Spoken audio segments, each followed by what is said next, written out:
తెలంగాణకు సంబంధించిన అప్డేట్స్ అందించడానికి మా ప్రతినిధులు సంపత్ అలాగే రేవన్ లైవ్ లో ఉన్నారు. ముందుగా సంపత్ తో మాట్లాడదాం. సంపత్, ఓవరాల్ గా ఉత్తర తెలంగాణలో ఎలాంటి పరిస్థితులు కనిపిస్తున్నాయి?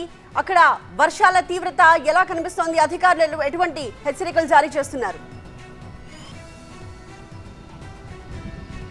అంటే ఉత్తర తెలంగాణ జిల్లాలో కూడా భారీ వర్షాలు కురుస్తున్నాయి, విస్తారంగా వర్షాలు కురుస్తున్నాయి. దీంతో గోదావరి మాత్రము గంట గంటకు పెరిగిపోతుంది. ముఖ్యంగా ఇప్పటికే ఎస్ఆర్ఎస్పికి భారీగా వరద నీరు వస్తుంది. సుమారుగా 150,000 క్యూసెక్ల నీరు ఎస్ఆర్ఎస్పికి వస్తుంది.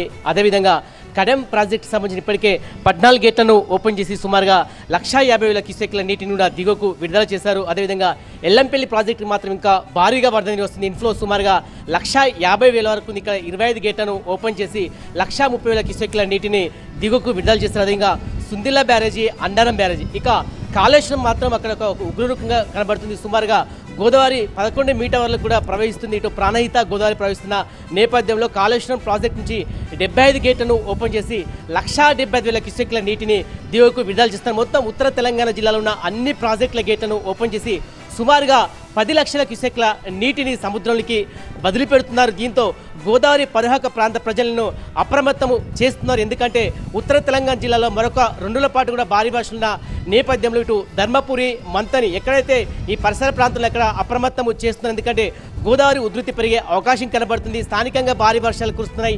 ఎగువ ప్రాంతాల్లో కూడా భారీ వర్షాలు కురుస్తున్న నేపథ్యంలో ఉత్తర తెలంగాణ జిల్లాల ప్రజలైతే అధికారులు కూడా అప్రమత్తం చేస్తున్నారు. ఇక కాళేశ్వరం దగ్గర మాత్రం గంట గంటకు వరద పెరిగిపోతుంది. ప్రాణహిత నుంచి సుమారుగా 5 లక్షల క్యూసెక్ల నీరు వస్తుంది.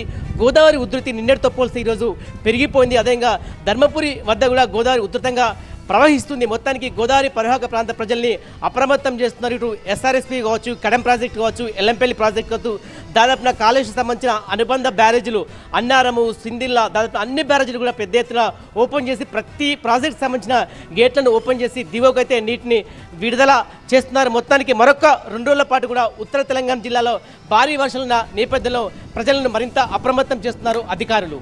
Right, thank you.